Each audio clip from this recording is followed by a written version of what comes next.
All right, we're going to talk a little bit about hip flexors and hip flexor strains and tightness versus weakness with hip flexors. So a lot of times we hear in sports, fitness athletes or ball sport athletes that we get hip flexor tightness. The front side of our hips feel real tight when we're doing certain movements. So if we go down to the bottom of our squat, go ahead and do that, Tom.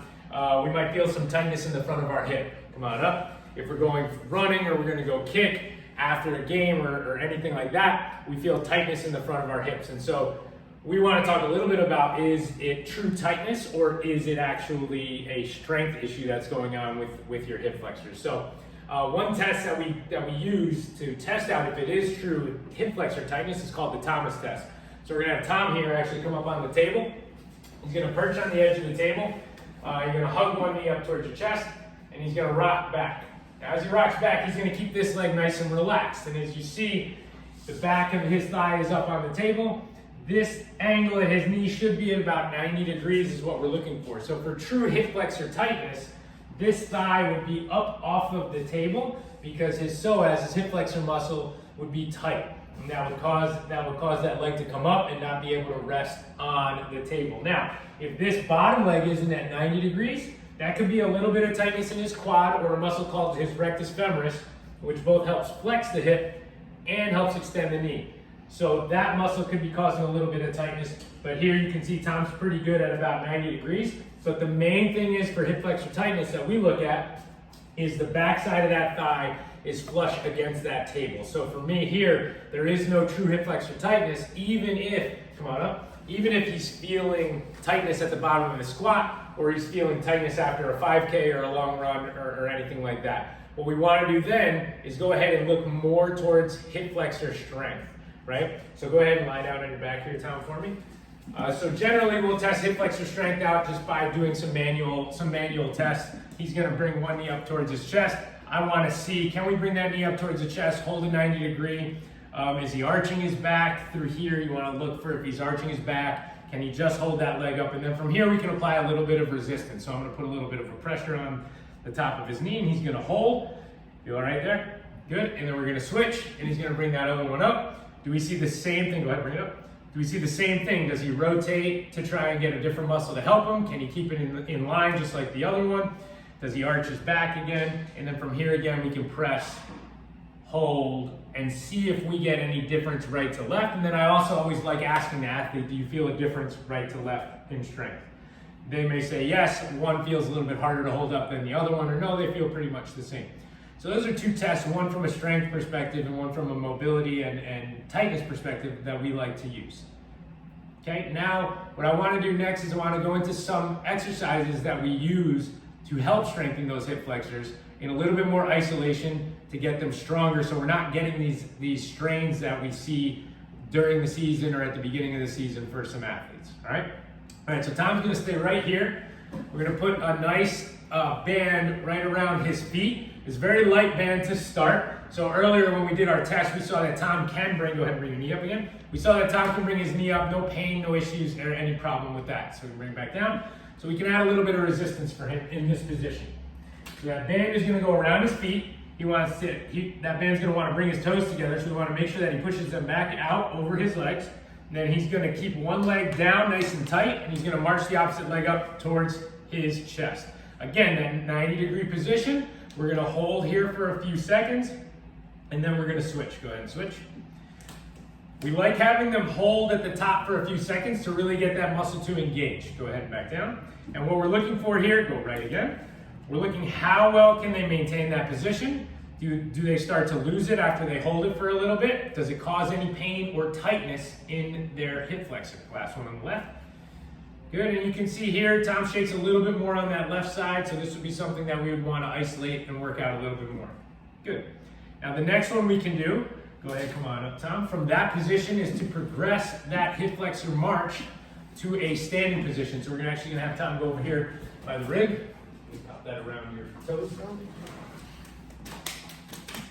So now when we're on the ground, it's much easier for Tom to feel and control his core because he has the ground to help him. When we're up and standing, he has to do a little bit more to control through his core and not arch through his back. So his hands are going to go up on the rig or the wall. He's going to maintain a nice neutral back, tight through his core, And the same thing we did on the ground, he's gonna march one knee, go ahead and march this one, march one knee up towards his chest. He's gonna hold right there. So when we're holding here, we're holding in that hip flexor here, we're tightening through that opposite leg, we're squeezing our butt on that side, we're maintaining a neutral back with a nice tight core. So if you look at this position, this looks like a nice running position as we move through sport. Go ahead and switch sides. All right, so in this position, he has to incorporate a little bit more than when he's on the ground. Okay? Good, back down. So that's our progression from the one on our back with that march. Good. All right, now what Tom's gonna do is he's gonna flip around, he's gonna go into a plank position on the floor. So go ahead and flip around, plank position down here. Up on your hands for me. So we're gonna go high plank up into his hands. So again, he still has the band on his feet. This is gonna incorporate even more stability here. So now he's gotta press through his shoulders a little bit more to maintain that connection with the ground here. He's gotta stay snug through his core here. He's gonna march one leg up towards his chest. That hip flexor is engaged, keep that toe off the ground. That hip flexor is engaged, his glute on this side, on his opposite side, and his quad on the opposite side is engaged, and he gets a little shake going in there. And then we switch sides. We want to make sure that that toe stays off the ground so that we're really emphasizing that hip flexor. Push through those shoulders, good. And now we've got the whole chain connected from the shoulders through the core, through the hips. Good, one more switch each side.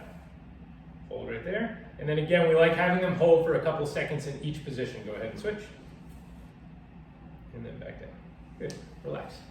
So those are some banded hip flexor exercises that we like to do in order to start isolating and getting the hip flexors a little bit stronger. We can start on our back by really just focusing mostly on the hip flexors. We can move into a standing position or we can move into a plank position. Now, that's generally the progression that we do. Sometimes the one on your back can cause some popping and snapping, so the one standing is actually a bit better to do. So you just have to play around with those positions and the resistance that you're using in order to determine where you want to start with that hip flexor exercise.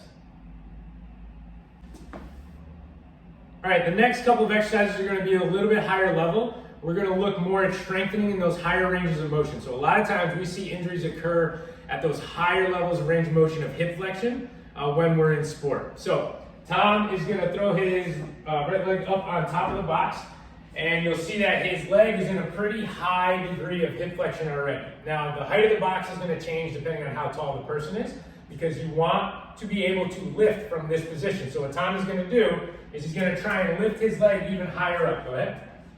So he gets a couple inches off the box, which is what we want. Go ahead and put it down. Now, when he lifts, what we don't want to see, go ahead and bend backwards when you lift. We don't want to see him bend backwards or bend at his back. Good, back down. Because now we're trying to get that strength from that motion elsewhere, and we start compensating, and that doesn't help isolate and strengthen our hip. All right, switch sides. So we're up in that high flexion. His back leg is nice and straight. His quad is going to squeeze. His glute's going to squeeze. He's going to stay nice and strong through that core. He's going to lift that leg up a couple inches off the box. He's going to hold for a couple seconds and then back down. Good. And then one more. And good. Now, keep your leg up there. We can change the angle that we do this at. So in sport, we're not just moving straight forward, right? We're going to cut. We're going to change direction. So what Tom can do is he can leave that left leg right up there, and he can turn. So turn your lower leg and your body to an angle. And he can change that angle. So now we're at a little bit more of like a 45-degree angle, and then he can try and lift that leg again from there. Good? And you actually notice he gets a little bit higher in that position. So he's a little bit stronger in that 45-degree position than he is when that hip is straight on. Go ahead and lift. Same thing applies. Got to stay strong through your core, glute on, quad on. But now, Tom's going to use a little bit of that lateral core to help him stabilize. So this is why it's super important that we're strengthening the core as well as going through when we're strengthening that hip flexor, right? Good. Relax there. The last one we have is a little bit more fun. We're going to do a little bit more of a plyometric and a little bit more of an explosive movement with our hip flexor. So Tom's going to get in a high plank position. I'm going to slide the box back. All right. So Tom's going to get in a high plank position here. And what I'm going to do is we're going to put this medicine ball right in front of him here. All right? And he's going to go slow first with the left leg. He's going to drive his knee up into hip flexion to try and hit that ball into that box. All right? And we want to do this very fast and powerful. You ready? Go. Good. And then we'll reset. Let's go left side. Go. Good. Go. Good. One more. Left side. Good. Relax. So, relax. So you see, we can play around with that ball position where he's going to end up kneeing that ball. So as we get stronger in that higher level flexion, hip flexion, we can move that ball a little more forward, so that he has to get his knee really high up in order to hit that ball with some pace. Okay? So those are a little bit more higher level hip flexor exercises to isolate and strengthen that hip flexor. So going back through those exercises and the assessments that we did, we really see that our hip flexor tightness comes more from being weak through those hip flexors. Regardless of what sport you're in, if it's soccer, baseball, basketball, or you're a fitness athlete, that front side of that hip, that tightness when we're coming up and trying to flex and use them is generally more strength. You can use that Thomas test that we talked about on your own to see if do you really have true hip flexor tightness. Is your psoas, your big hip flexor, is that one really actually tight, or do we need to get a little bit stronger through that? And if we need to get a little bit stronger, start off with some of those banded exercises and then progress your way through some of those higher level hip flexor exercises.